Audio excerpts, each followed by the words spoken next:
Je suis né au Portugal. Comme mon père et avant lui mon grand-père, je suis né ici.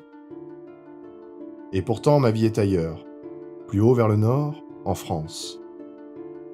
Je reviens de cet ailleurs, je reviens où tout a commencé, je reviens chez moi. Je m'appelle Fernando Aguas Coelho et je suis né à Setúbal.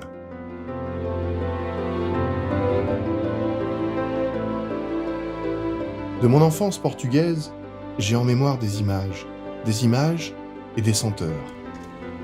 Então, meu menino, está a fazer o papai? Celle d'une vie insouciante sous un soleil radieux. Il y a 50 ans, mes grands-pères furent parmi les nombreux pêcheurs de ce port si important pour le Portugal. Mes grands-mères, elles, travaillaient comme la plupart des femmes dans une des usines de la ville, fleuron de l'industrie de la conserve portugaise. Que ce temps-là est bien loin. Où sont les pêcheurs, les fabriques? Mais que s'est-il passé?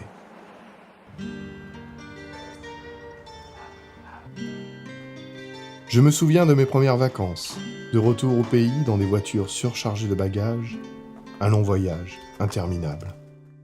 Je suis retourné assez souvent au Portugal. Les mêmes émotions, le même bonheur, le même déchirement et le même questionnement aussi. Sans réponse, une vie double tracée entre deux points d'attache.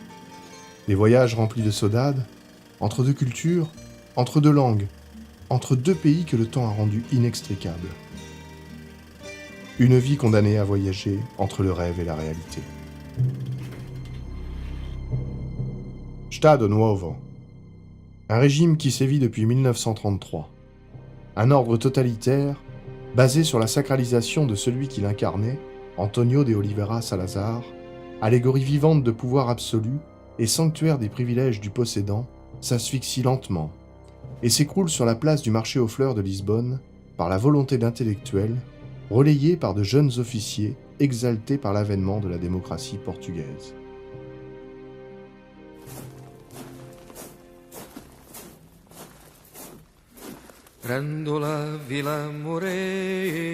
Le 25 avril 1974, les œillets de la Révolution avaient la couleur de l'incertitude pour les jeunes capitaines, animés par la soif d'équité et de justice sociale. L'espoir pour une nouvelle ère, remodelant la face d'un pays qui n'était pas forcément préparé à cela. Lisbonne, à quelques kilomètres de Setúbal, est peut-être le port le plus célèbre des grandes conquêtes maritimes.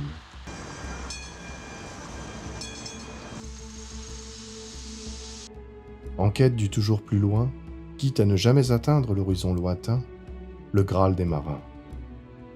Ce point sur l'océan où se métamorphose l'espoir en découverte, l'esprit des navigateurs, loin du terreau des convoitises des riches marchands qui financent les expéditions. Henri le navigateur, mécène visionnaire, n'a jamais navigué, mais a rendu possible la route maritime au-delà des horizons des croyances de l'époque. Magellan, Vasco de Gama, Pedro Álvarez Cabral furent les héros de cette formidable ambition.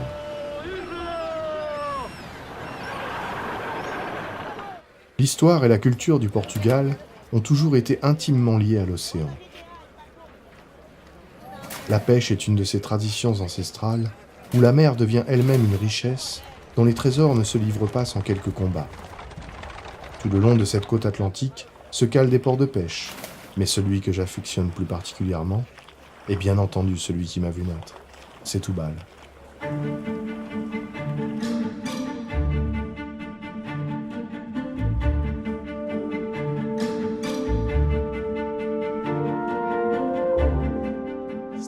Nous sommes dans la ville de Setúbal, 125 000 habitants, à 40 km de Lisbonne, seulement 25 minutes en voiture, pas plus. Nous sommes dans la capitale du district qui porte le même nom, Setúbal.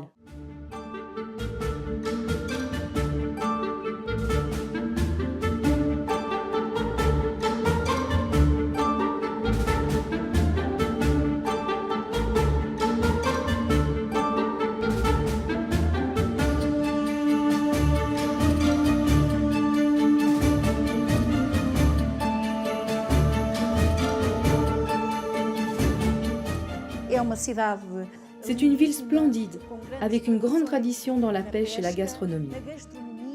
Nous avons ici le meilleur poisson du monde, travaillé d'une façon unique, ce qui lui donne quelque chose de très spécial. É Setúbal também uma cidade com grandes características culturais. Setúbal est aussi une ville possédant de grandes caractéristiques culturelles.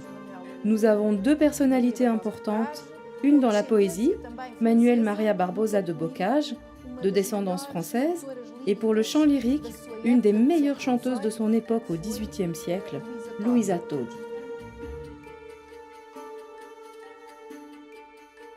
Une ambiance paisible et tranquille se dégage de ces anciens quartiers. Ici, on a le choix des rues pavées, des ruelles étroites et des passages où se perdre. Sur les bancs le long du parc, les discussions des anciens vont bon train. Les maisons se succèdent, des murs décrépits aux extraordinaires devantures de faïence bleue, les azulejos, tradition séculaire du Portugal.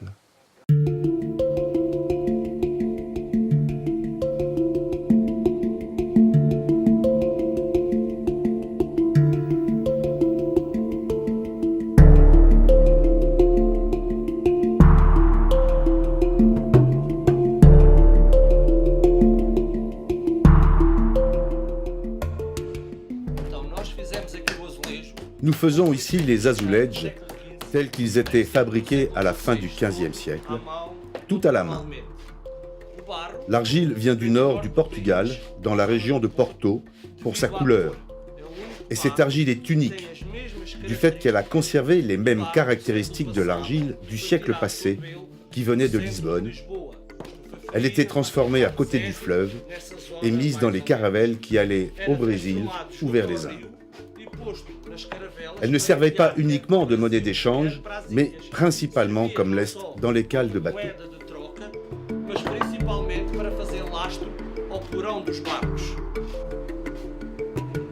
D'un morceau d'argile qui servait pour le troc, les Portugais ont engendré un art.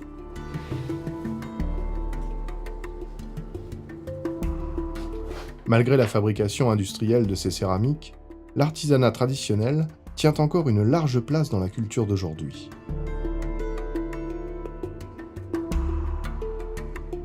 Les multiples étapes de ce travail long et laborieux sont issues de techniques maîtrisées et d'une passion inaltérable.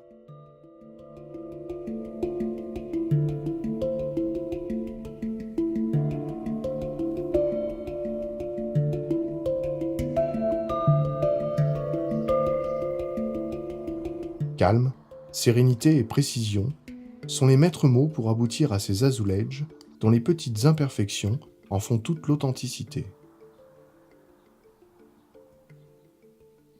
Nous jouxtons la Serra de Arrábida. La Serra de Arrábida est en ce moment candidate au patrimoine de l'humanité pour être reconnue par l'UNESCO.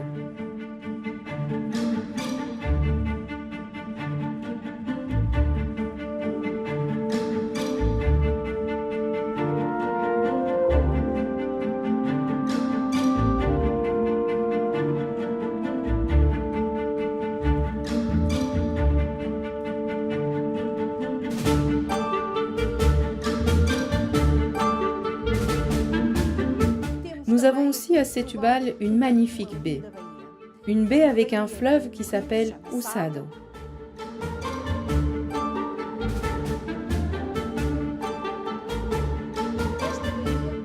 Cette baie a rejoint le club des plus belles baies du monde.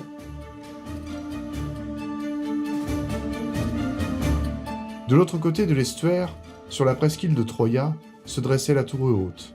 Aujourd'hui, Troia Resort, complexe touristique de luxe, contraste flagrant avec les paysages de mon enfance. Mais si je traverse le Sado, c'est pour un rendez-vous avec l'histoire.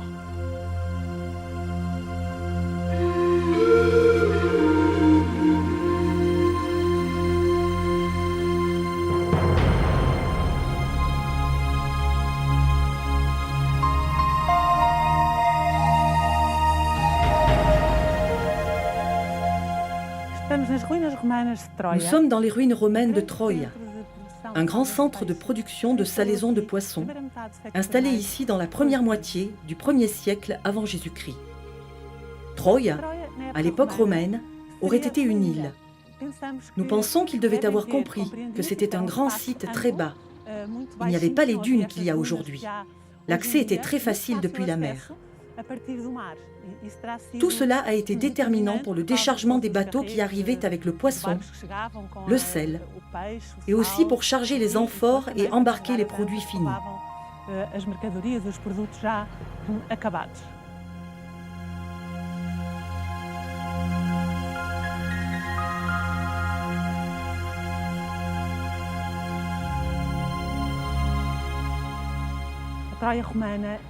La Troia romaine était un site à l'échelle de l'Empire qui produisait en grande quantité.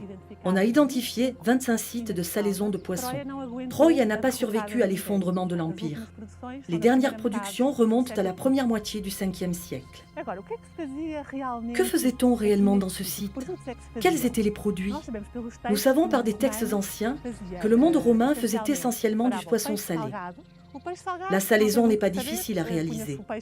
Vous mettez le poisson dans le sel, dans de grands bassins comme nous en avons encore ici, et au bout de quelques semaines, le sel avait tué les bactéries. Le poisson pouvait être alors conservé ou commercialisé. Nous savons aussi que cette zone produit un sel de très bonne qualité, un sel très blanc, très fin, purifié par des algues spécifiques à cette région. Et c'est pour cela que cette industrie a été justement installée dans l'estuaire du Sado.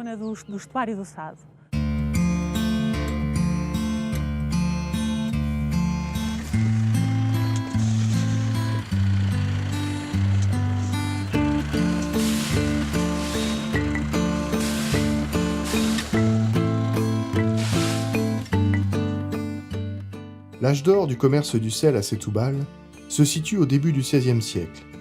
À cette époque, les flottes hollandaises venaient enlever des quantités considérables destinées aux pays pauvres en sel.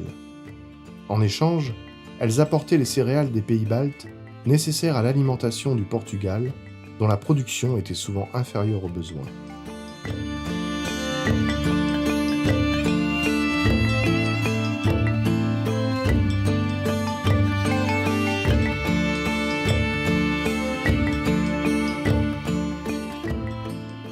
Le long de l'estuaire du Sado, sous un soleil de plomb qui favorise l'évaporation, l'algue locale fait son travail en éliminant les impuretés.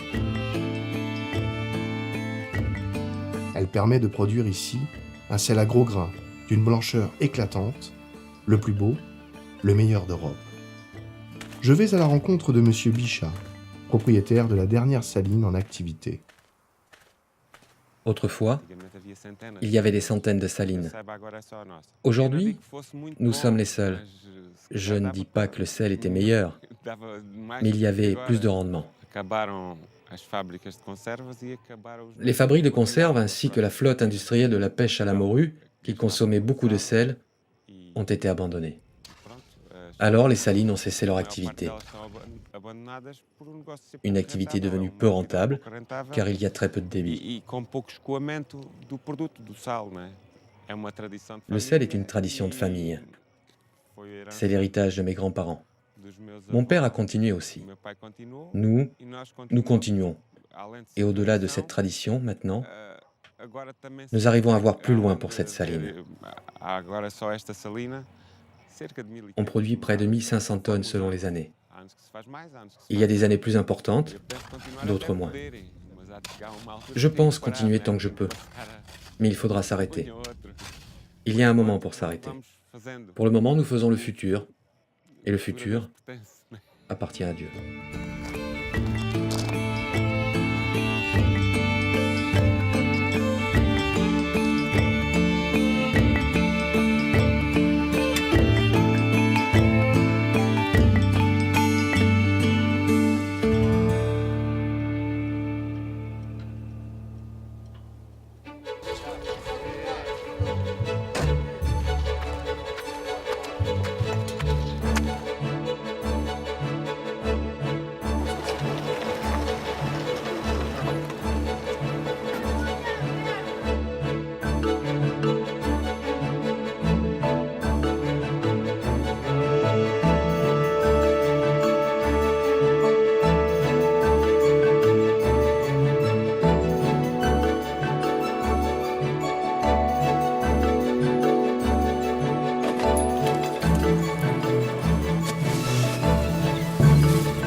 Mon père était un vieil ami des pêcheurs.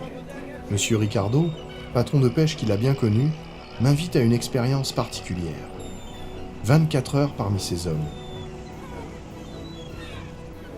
Je m'embarque insouciant dans cette aventure qui promet d'être riche en émotions.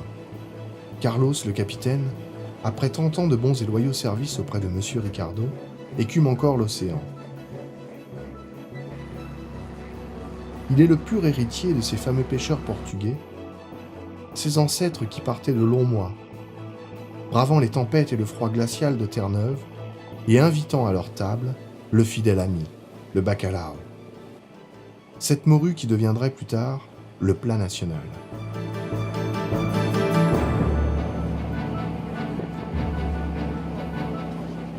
Je regarde ces hommes se préparer comme ils le font tous les jours, inlassablement, et dire que c'est parmi eux que j'ai touché mes premiers escudos alors que je n'étais qu'un enfant. La quête commence.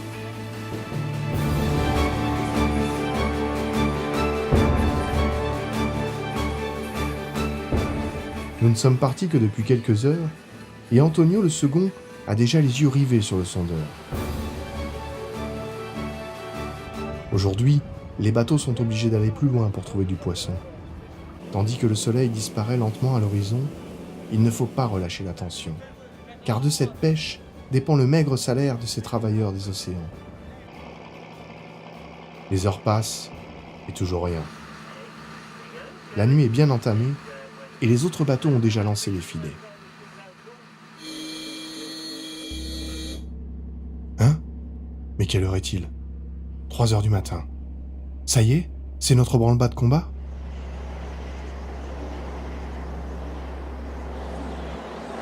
Non. Fausse alerte. Le banc de sardines s'est déplacé. L'attente promet d'être longue.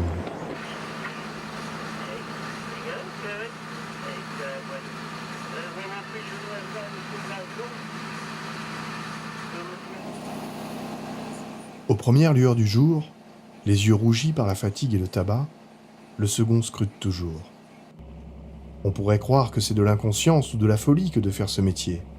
Mais ont-ils vraiment le choix ? Redouille. Les autres ont-ils plus de chance que nous ? Je n'en suis pas sûr. Le chemin du retour n'a jamais été aussi proche, quand soudain...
La ténacité l'a emporté. Pas question de revenir les paniers vides. Lorsque les hommes rentrent au port, ce sont des pêcheurs, fiers, quitte à ce que la cargaison ne paye même pas le gasoil parti en fumée.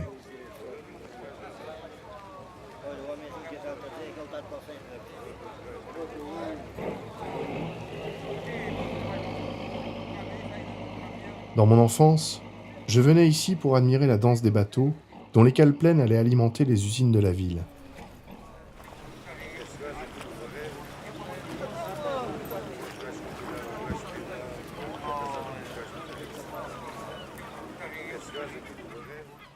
Même le panier de Paolo débordait de poissons. Heureusement, car il n'y avait que ce qui tombait dans le chapeau qui pourrait lui servir de repas. Alors je me dis que l'invitation de M. Ricardo n'est pas anodine, parce qu'il voulait que je voie de mes propres yeux pour mieux comprendre. Nous sommes préoccupés parce que le Portugal, et plus particulièrement Setúbal, a une profonde histoire de la pêche. Nous avions beaucoup de pêcheurs, beaucoup, près de 8000, et en ce moment, nous n'en avons plus que 200. Setúbal, comme on peut le voir, connaît des personnes touchées par la misère, des difficultés financières, des difficultés pour se nourrir. La banque prête à 18 ou 19% à une entreprise comme la mienne, dont je suis le directeur. Nous n'avons aucune possibilité, aucune, pour payer les dettes et payer l'équipage. S'il y avait au moins une politique sérieuse dans ce secteur, et dans une profession à haut risque, éreintante physiquement très rapidement, sans garantie et avec une rentabilité quasiment nulle. Nous arrivons à la crier, on nous impose le prix, un prix qui est pour nous, pour les travailleurs, synonyme qu'il n'y a pas de futur.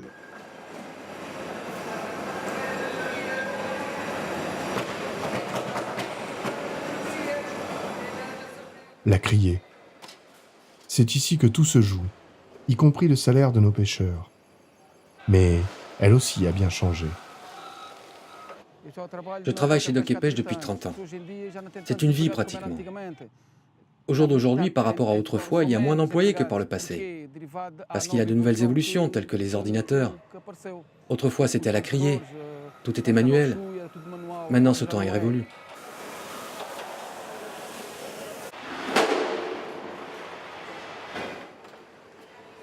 La seule chose qui ne change pas, c'est le regard malicieux et affûté des acheteurs. Il faut s'emparer du poisson au meilleur prix. De nos jours, et dans le vacarme ambiant, on négocie du bout du doigt. C'était une tradition agréable et sympathique. J'ai connu le bon comme j'ai connu le mauvais. Il y a du bon parce que nous devions travailler à la criée, vendre à la voix. Nous faisions tout à la voix. Actuellement, les acheteurs que nous avons n'ont pas la capacité de comprendre ce que nous sommes en train de dire. Seuls les acheteurs les plus âgés ont cette capacité.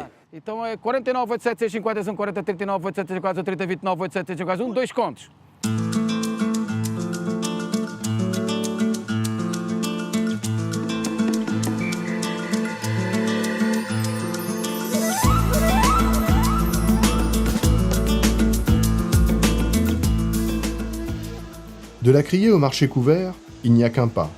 Le lieu de rencontre incontournable des gens d'ici, mais aussi des voyageurs de passage. Un village dans la cité, où tout le monde se connaît, ou presque.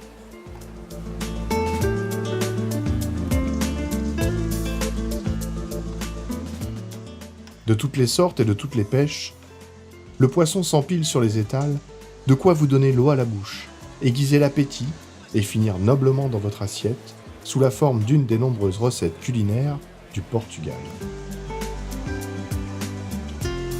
La caldeirade, le choc frites, sans oublier les 365 recettes de bacalhau. Ici, on discute, on négocie, on marchande, on interpelle, à la Setúbalense. Il y en a pour toutes les bourses, car sorti de la criée, ici, le prix du poisson est accessible, même pour les plus modestes.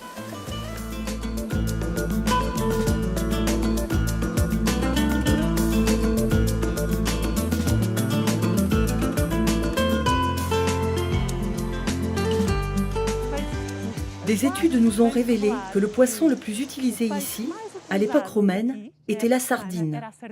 Mais il pouvait être complété de sards, de maquereaux, d'anchois et autres variétés. L'oméga 3 de la sardine est important pour notre santé, comme on le sait tous. C'est une habitude d'en consommer tous les mois. Mais c'est une erreur parce que la sardine ne possède une bonne graisse que pendant 2 ou 3 mois. D'autre part, acheter le poisson à la criée en juillet-août, période très touristique, est 3 fois plus cher que celui que nous achetons le reste de l'année.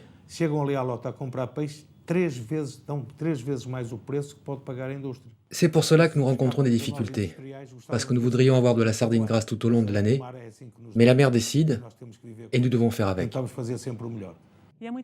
Cela est très intéressant parce que nous savons que Setúbal et sa région ont une longue tradition de la sardine. On le voit aujourd'hui avec la sardine grillée que l'on peut manger. Il n'y a pas de meilleure sardine que celle de Setúbal.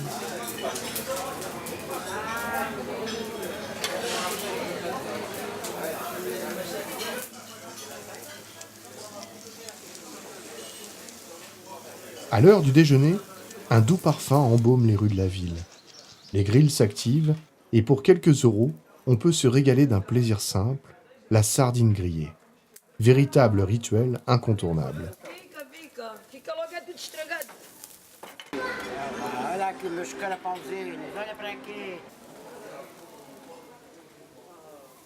Chacun sa façon, chacun sa recette, une concurrence amicale parfois houleuse, mais toujours dans la volonté du partage.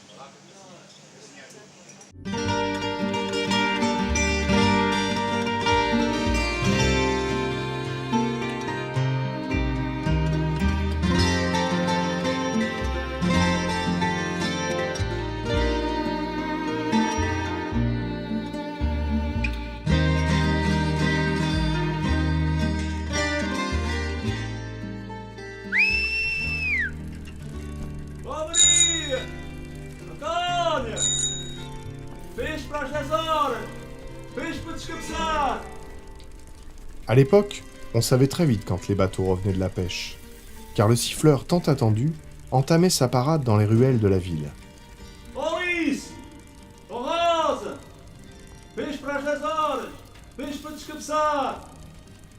Les femmes se mettaient alors en ordre de marche, se précipitant à leur poste de travail dans les nombreuses conserveries, rapportant ainsi les quelques escudos qui assureraient la survie des familles.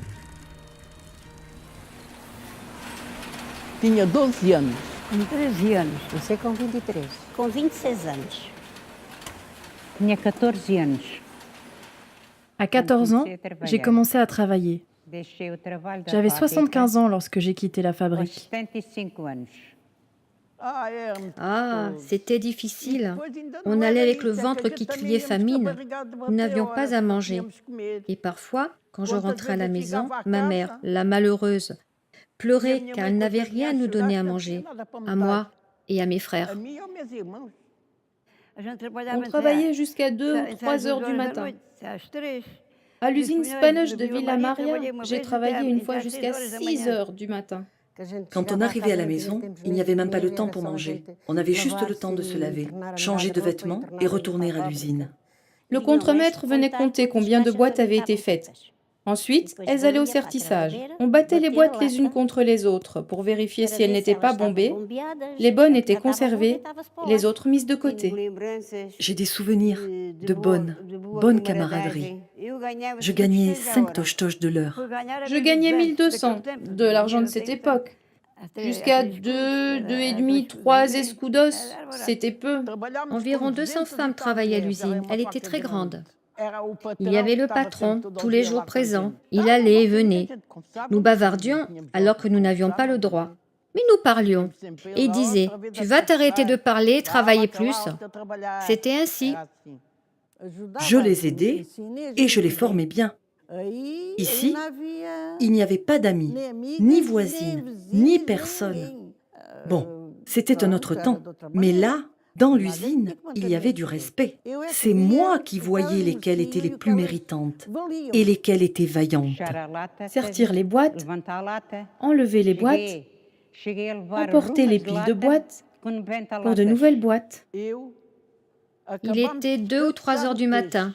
Je finissais de couper les têtes de poisson et à 4 heures du matin, j'étais à l'hôpital pour accoucher de mon fils aîné. Ce fut une vie de sacrifice aussi. Les maris étaient pêcheurs. Ils n'avaient pas du travail tous les mois.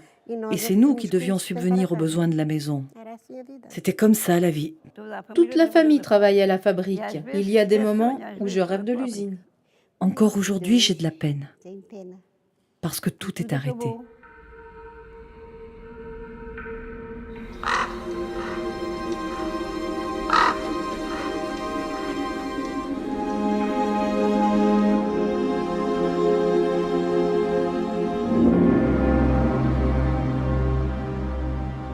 « 130 usines, dévastées, abandonnées.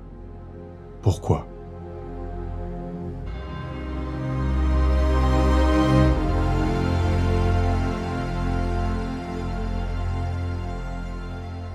À l'aube des années 30, Oliveira Salazar est alors ministre de l'économie. Il se penche sur l'industrie des conserves et observe qu'elle dépend uniquement des rendements irréguliers de la pêche, qui par conséquent ne génèrent que des emplois précaires.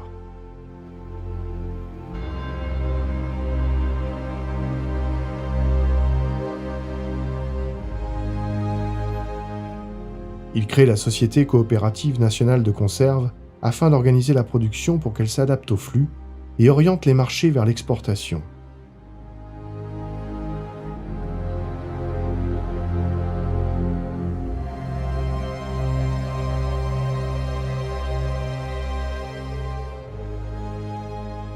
De plus, la pêche est interdite durant quelques mois de l'année pour permettre la reproduction des espèces maritimes. Ces mesures provoqueront de vives critiques, et pourtant, elles préserveront les ressources naturelles et permettront la subsistance de cette industrie à plus long terme.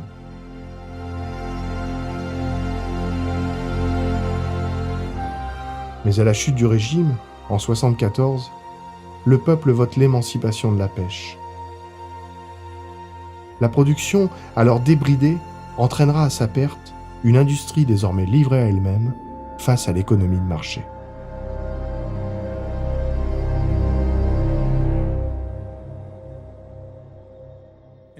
À Setúbal, il y a eu la crise par manque de sardines et un manque de réactivité face à la situation. Le 25 avril a apporté des complications dans le monde industriel en passant d'une économie saisonnière à une production à temps plein. Les fabriques de Setúbal étaient toutes tournées vers la sardine, mais le poisson était devenu extrêmement cher pour être transformé et vendu en petites boîtes de conserve. La pêche à Setúbal est en train de traverser la pire crise depuis les 30 dernières années. Il est urgent que le Portugal et l'Union européenne réagissent dans le monde de la pêche. D'une part, elle ne nous a pas servi durant les dernières années, et d'autre part, il n'y a pas d'aide de l'État pour la pêche. Cela ne se traduit pas en argent, mais se traduit par un soutien à cette industrie, pour éviter d'importer et plus exporter. En 1986, l'Espagne et le Portugal rejoignent la communauté européenne. L'Europe qui, 3 ans auparavant, en instaurant la politique commune, voulait réguler le secteur de la pêche pour en préserver les stocks, ne se rend pas compte qu'elle va d'un seul coup doubler ses effectifs et ses rendements.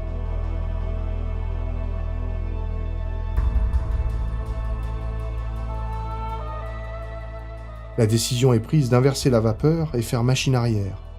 Les ressources halieutiques continuent de diminuer, et les renégociations qui ne sont prévues que tous les 10 ans vont éveiller le caractère d'urgence de la situation, car la surpêche fait des ravages.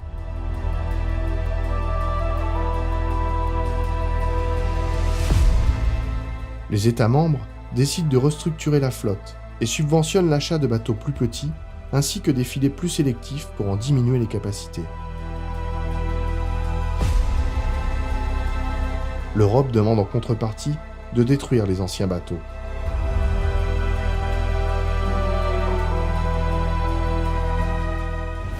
Le Portugal s'exécute aveuglément et sans cérémonie, il va s'aborder sa flotte.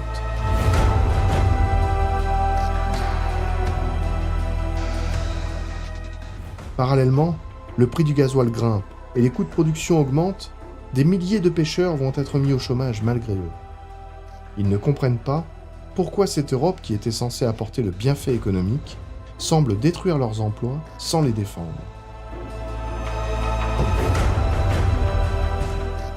La communauté européenne engage pourtant des efforts colossaux en matière de reclassement et de protection. Mais, dépassée par une inertie économique et environnementale, elle ne pourra empêcher la pauvreté de gagner le secteur.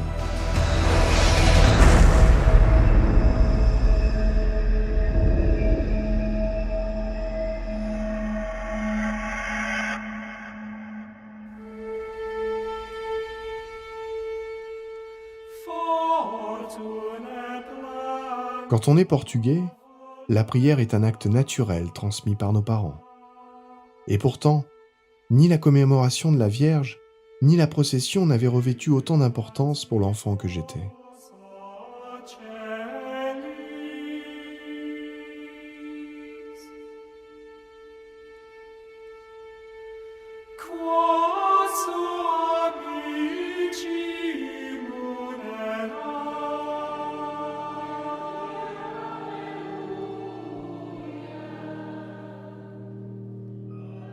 Alors, du gamin au cerf-volant à l'homme devenu, que se passe-t-il? Et pourquoi ces chants liturgiques m'arrivent-ils vent debout et fouettent ma mémoire? Sétubal était-elle changée? Ou bien son caractère immuable justement m'envahissait subitement?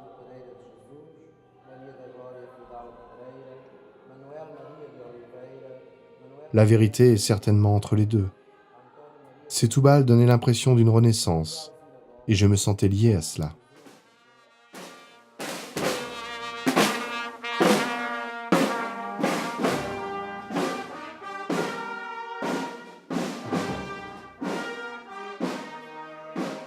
Comme chaque année, le croyant va invoquer Notre-Dame de Troyes. Même par ces temps difficiles, la foi reste inébranlable.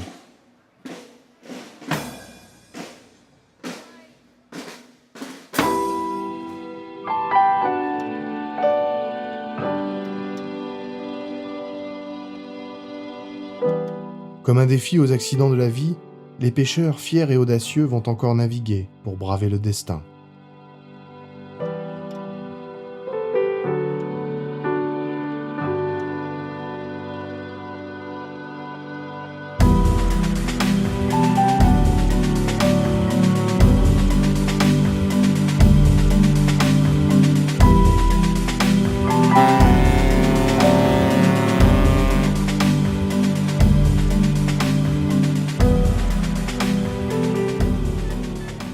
Le temps est désormais à la fête et au recueillement, un hommage au dieu de la mer qui vient du fond des âges. Mes racines jaillissent de l'écume, bouleversant mon être, mon corps, mon esprit, mes émotions.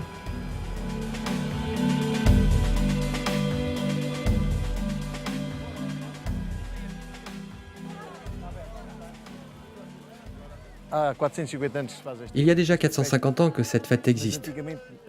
Autrefois, elle réunissait la fête des pêcheurs et la fête des paysans. Dans les années passées, on faisait cette fête parce qu'il y avait une grande dévotion à Notre-Dame de Troyes. Nous faisons tout pour que les personnes qui participent à la fête ici pendant 3 jours soient bien.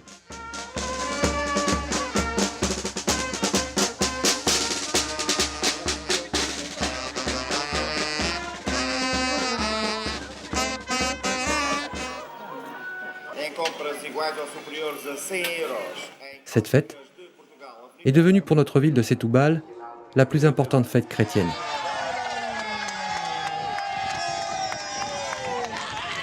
Certaines personnes pensent que la tour haute, le complexe touristique de Troyes, a l'intention d'arrêter cette fête. Mais c'est faux. Au contraire. La fête est souhaitée, et chaque fois plus importante. Et tous ceux que j'invite donnent une participation. Ils nous aident auprès des autorités maritimes et des mairies.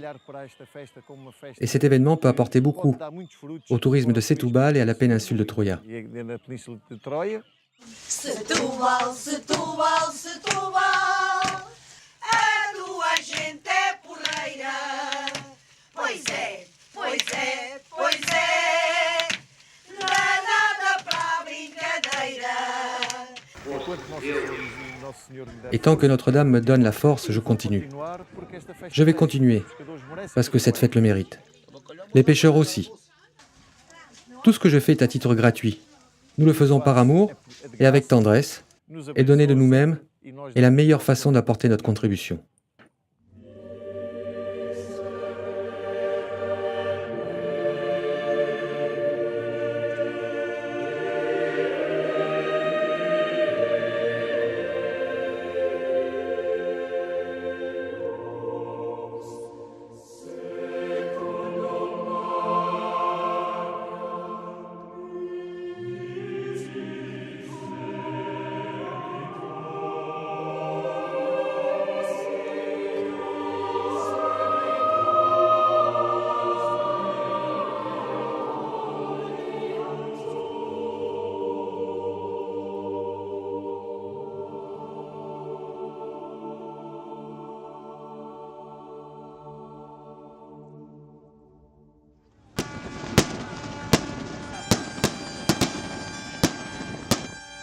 3 jours de fête s'achèvent. Il est une prière cyclique et solennelle que font les pêcheurs. Le retour d'une pêche abondante, la promesse d'une vie meilleure.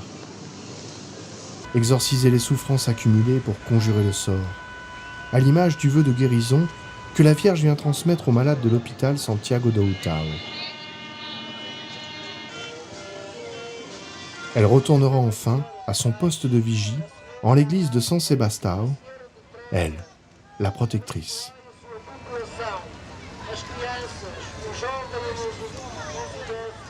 O futuro da pesca apresenta-se com muitas dificuldades, apesar de haver várias. Le futur de la pêche connaît des difficultés, mais le Portugal a beaucoup de possibilités. Des milles de côtes dédiées à la pêche. Il y a beaucoup de poissons de qualité. Il y a encore à créer dans le futur avec une politique d'investissement, avec une aide dans ce secteur, avec un futur tourné vers la mer pour sa jeunesse, avec des exportations de poissons vers des pays qui n'ont pas ces poissons de qualité comme nous. Et ainsi, nous pourrons modifier la situation de la pêche au Portugal. Croire, lutter pour croire. Lutar para acreditar.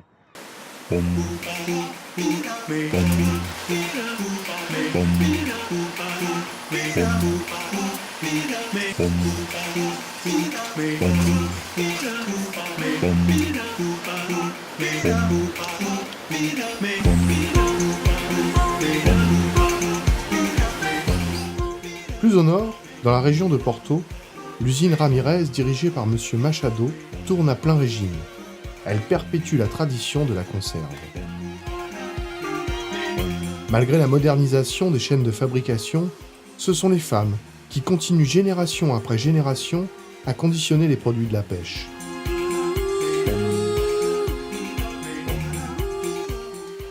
Les conditions sociales ont aujourd'hui bien évolué, mais le travail à la chaîne reste difficile.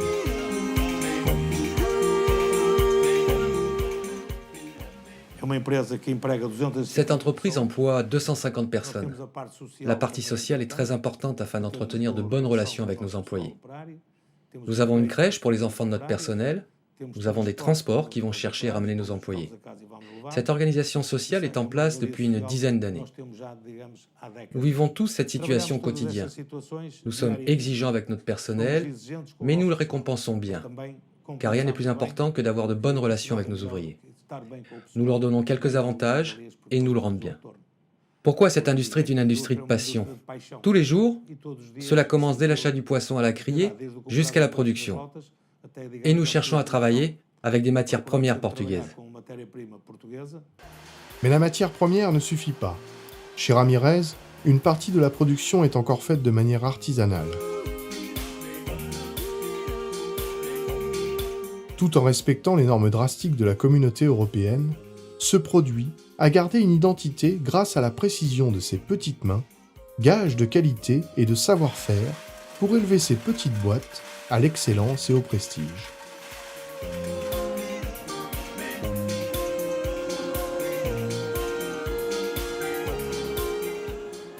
Des conserveries Nero de Setúbal, aujourd'hui disparues, José, le digne héritier, assure avec ferveur le renouveau des produits du passé. Aujourd'hui, la conserve de poisson a une meilleure image, plus travaillée, et devient un produit avec d'autres valeurs pour le consommateur, qui considère la conserve comme un apéritif, comme une entrée, et ayant un certain attrait gastronomique. Nous essayons de rénover les conserves, les anciennes recettes. Avec le thon, nous faisons un thon avec du jambon cru de Chaves et de l'huile d'olive d'Albe et le romarin de la montagne d'Arabida. D'autres recettes sont à l'étude pour redorer l'image de la boîte de conserve, lui donner un nouveau look et de nouveaux objectifs. Je pense que les nouvelles générations sont très réceptives et c'est pour cela que nous sommes décidés à lancer de nouveaux produits et que nous continuons à retravailler les anciennes recettes. C'est la passion et le savoir. Nous nous devons d'avoir le savoir.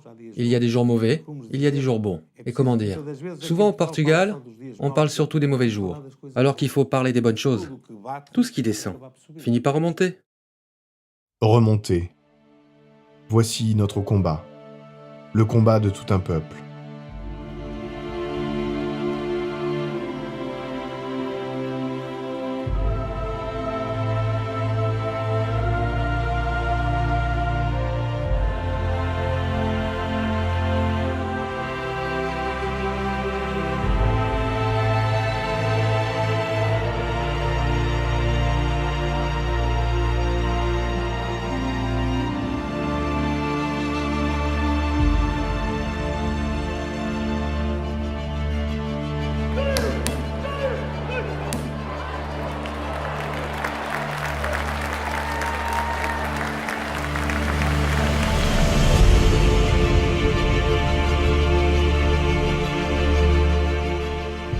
Les acteurs de la prospérité entrent dans l'arène. Chacun va se mettre en danger. C'est le prix à payer pour survivre. Se dresser sans relâche face à l'adversité.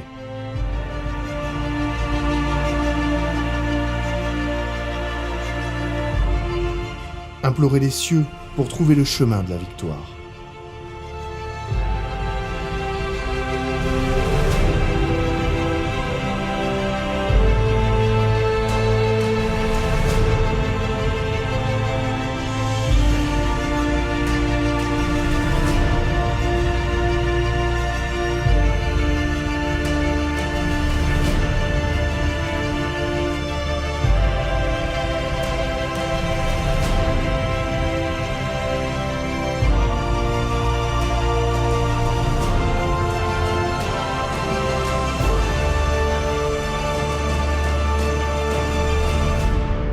La tourada va pouvoir commencer.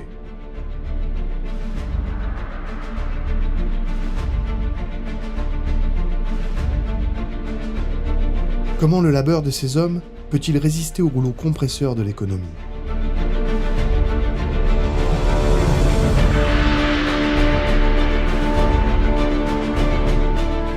Comment chaque coup de banderille peut-il être suffisant pour affaiblir la bête ?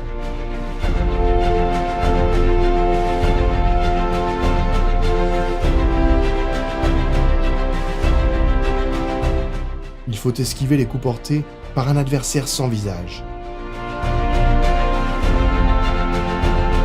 Déjouer les pièges de cette puissance supérieure. Ne pas céder à l'emprise des filets qu'elle a jetés.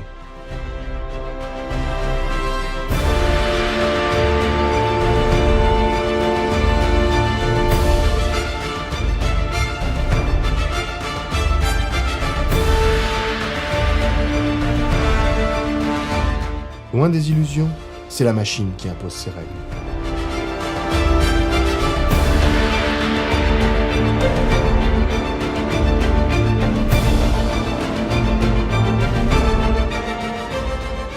Car quand elle décide, il est parfois impossible de lutter contre cette force.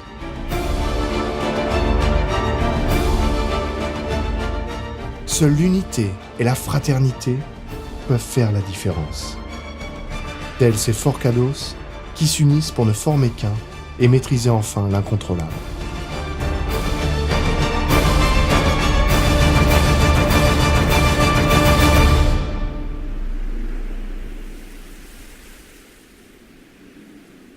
Pour le moment, nous faisons le futur. Et le futur appartient à Dieu. Je pense que les nouvelles générations sont très réceptives. Tout ce qui descend finit par remonter. Croire, lutter pour croire.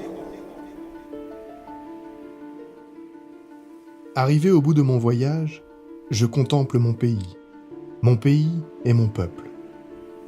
L'ouvrier, le pêcheur, le croyant, ils vont tous combattre pour un avenir meilleur. Je sais qu'il se dessine au loin un futur lumineux. Je fais confiance aux miens, eux, les fils de l'estuaire.